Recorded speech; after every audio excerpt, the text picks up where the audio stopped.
राधे राधे आप सभी को। आप सभी कैसे हैं? उम्मीद है स्वस्थ एवं प्रसन्न होंगे। आज प्रस्तुत हूँ पाप मोचनी एकादशी व्रत कथा लेकर। चलिए हम चैत्र मास के कृष्ण पक्ष में पड़ने वाली पाप मोचनी एकादशी का व्रत कथा को श्रवण करते हैं। अर्जुन बोला, हे मधुसूदन, मैं ज्यों ज्यों एकादशियों के व्रतों की कथाएं सुन रहा हूँ, त्यों त्यों अन्य एकादशियों के व्रतों की कथाएं सुनने की मेरी उत्सुकता बढ़ती ही जा रही है। हे श्री कृष्ण, अब कृपा कर आप चैत्र मास के कृष्ण पक्ष की एकादशी के बारे में बताइए। इस एकादशी का नाम क्या है? इसमें कौन से देवता की पूजा की जाती है तथा इसका व्रत करने की क्या विधि है? हे गोपाल, यह सब मुझे विस्तार पूर्वक बताने की कृपा करें। श्री कृष्ण भगवान बोले, हे पांडुनंदन, एक समय यही प्रश्न पृथ्वीपति मानधाता ने लोमश ऋषि से किया था। जो कुछ लोमश ऋषि ने नृपति मानधाता को बताया था, वही मैं तुमसे कहता हूँ। धर्म के गुह्यतम रहस्यों के ज्ञाता राजा मानधाता ने लोमश ऋषि से पूछा, हे महर्षि, मनुष्य के पापों का मोचन किस प्रकार संभव है?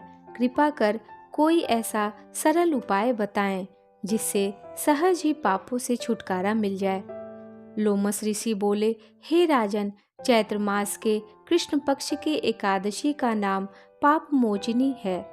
उसके व्रत के प्रभाव से मनुष्यों के अनेक पाप नष्ट हो जाते हैं। मैं तुम्हें इसकी कथा सुनाता हूँ, ध्यान पूर्वक सुनो।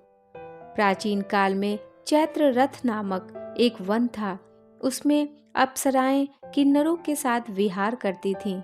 वहाँ हर समय वसंत रहता था, अर्थात उस जगह सदैव प्रत्येक तरह के पुष्प खिले रहते थे। कभी गंधर्व कन्याएं विहार किया करती थीं, कभी इंद्र अन्य देवताओं के साथ क्रीड़ा किया करते थे। उसी वन में मेधावी नाम के एक ऋषि भी तपस्या में लीन रहते थे। वे शिव भक्त थे। एक दिन मंजू घोषा नामक एक अप्सरा ने उनको मोहित कर उनके नैकट्य का लाभ उठाने की चेष्टा की। इसके लिए वह कुछ दूरी पर बैठ वीणा बजाकर मधुर स्वर में गाने लगी। उसी समय कामदेव भी शिव भक्त उन मुनि को जीतने का प्रयास करने लगे। कामदेव ने उस सुंदर अप्सरा के भ्रू का धनुष बनाया, कटाक्ष को उसकी प्रत्यंचा बनाई और उसके नेत्रों को उस मंजू घोषा अप्सरा का सेनापति बनाया। इस तरह कामदेव अपने शत्रु भक्त को जीतने को तैयार हुआ। उस समय मेधावी मुनि भी युवा तथा हृष्ट-पुष्ट थे। उन्होंने यज्ञोपवीत तथा दंड धारण कर रखा था। वे दूसरे कामदेव के समान प्रतीत होते थे। उस मुनि को देखकर कामदेव के वश में हुई मंजू घोषा ने धीरे धीरे मधुर वाणी से वीणा पर गाना शुरू किया। तो मेधावी मुनि भी मंजू घोषा के मधुर गाने पर तथा उसके सौंदर्य पर मोहित हो गए। वह अप्सरा मेधावी मुनि को कामदेव से पीड़ित जानकर उनसे आलिंगन करने लगी। मेधावी मुनि उसके सौंदर्य पर मोहित होकर शिव रहस्य को भूल गए और काम के वशीभूत होकर उसके साथ रमण करने लगे।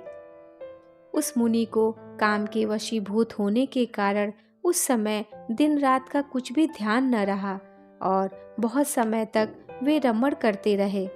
तदुपरांत मंजू घोषा उस मुनि से बोली, हे मुनि, अब मुझे बहुत समय हो गया है, अतः स्वर्ग जाने की आज्ञा दीजिए। उस अप्सरा की बात सुनकर मुनि बोले, हे सुंदरी, संध्या को तो आई हो, प्रातः काल होने पर चली जाना। मुनि के ऐसे वचनों को सुनकर अप्सरा उनके साथ रमण करने लगी। इसी प्रकार उन्होंने साथ साथ बहुत समय बिताया। एक दिन फिर मंजू घोषा ने मेधावी मुनि से कहा, हे देव, अब आप मुझे स्वर्ग जाने की आज्ञा दीजिए। इस बार फिर मुनि ने कहा, हे सुंदरी, अभी तो कुछ ही समय नहीं व्यतीत हुआ है, अभी कुछ समय और ठहरो। इस पर वह अप्सरा बोली, हे मुनि, आपकी रात्रि तो बहुत लंबी है। आप स्वयं ही सोचिए कि मुझे आपके पास आए कितना समय हो गया। अब और अधिक समय तक ठहरना क्या उचित है? उस अप्सरा की बात सुनकर मुनि को समय का बोध हुआ और वह गंभीरता पूर्वक विचार करने लगे। जब उन्हें बोध हुआ कि उन्हें रमण करते करते 57 वर्ष व्यतीत हो चुके हैं, तो उस अप्सरा को वह काल का रूप समझने लगे। इतना अधिक समय भोग विलास में व्यर्थ हो जाने पर उन्हें बड़ा क्रोध आया। वह अत्यंत क्रोधित हुए और उस तप नाश करने वाली अप्सरा की तरफ भ्रिकुटी तान कर देखने लगे। उनके अधर कांपने लगे और इंद्रियां बेकाबू होने लगीं। क्रोध से थरथराते स्वर में वह उस अप्सरा से बोले, अरे दुष्टा, मेरे तप को नष्ट करने वाली तू महान पापिन और दुराचारिणी है। तुझे धिक्कार है। अब तू मेरे शाप से पिशाचिनी हो जा। उस मुनि के क्रोधयुक्त शाप से वह पिशाचिनी हो गई।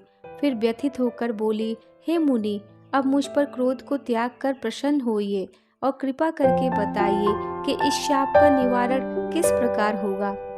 विद्वानों ने कहा है, साधुओं की संगत अच्छा फल देने वाली है, इसलिए आपके साथ तो मेरे बहुत वर्ष व्यतीत हुए हैं, अतः अब आप मुझ पर प्रसन्न हो जाइए, अन्यथा लोग कहेंगे कि एक पुण्य आत्मा के साथ रहने पर मंजू घोषा को पिशाचिनी होना पड़ा। मंजू घोषा की बात सुनकर मेधावी मुनि को अपने क्रोध पर ग्लानि भी हुई और अपनी अपकीर्ति का भी भय हुआ। अतः पिशाचिनी बनी मंजू घोषा से उन्होंने कहा, तूने मेरा बड़ा बुरा किया है, परंतु फिर भी मैं तुझे इस शाप से छूटने का उपाय बतलाता हूँ। चैत्र माह के कृष्ण पक्ष की जो एकादशी है, उसका नाम पाप मोचिनी है। उस एकादशी का व्रत करने से तू पिशाचिनी की देह से छूट जाएगी। इस प्रकार मुनि ने उसको समस्त विधि बतला दी। फिर अपने पापों के प्रायश्चित के लिए वे अपने पिता च्यवन ऋषि के पास गए। च्यवन ऋषि अपने पुत्र मेधावी को देखकर बोले, रे पुत्र, तूने ऐसा क्या किया है? तेरे समस्त तप नष्ट हो गए हैं, जिससे तुम्हारा सारा तेज क्षीण हो गया है। मेधावी लज्जा से सिर झुकाकर बोले, पिताजी, मैंने एक अप्सरा से रमण करके बहुत बड़ा पाप किया है। इसी पाप के कारण संभवतः मेरा सारा तेज और मेरे तप नष्ट हो गए हैं। कृपा करके आप इस पाप से छूटने का उपाय बतलाइए। च्यवन ऋषि बोले, हे तात, तुम चैत्र मास के कृष्ण पक्ष की पाप मोचनी एकादशी का विधि तथा भक्ति पूर्वक व्रत करो। इससे तुम्हारे समस्त पाप नष्ट हो जाएंगे। पिता के वचनों को सुनकर मेधावी ऋषि ने पाप मोचनी एकादशी का विधि पूर्वक उपवास किया। उसके प्रभाव से उनके समस्त पाप नष्ट हो गए। मंजू घोषा अप्सरा भी पाप मोचनी एकादशी का व्रत करने से पिशाचिनी की देह से छूट गई और सुंदर रूप धारण करके स्वर्गलोक चली गई। लोमश मुनि बोले, हे राजन, इस पाप मोचनी एकादशी के प्रभाव से सब पाप नष्ट हो जाते हैं।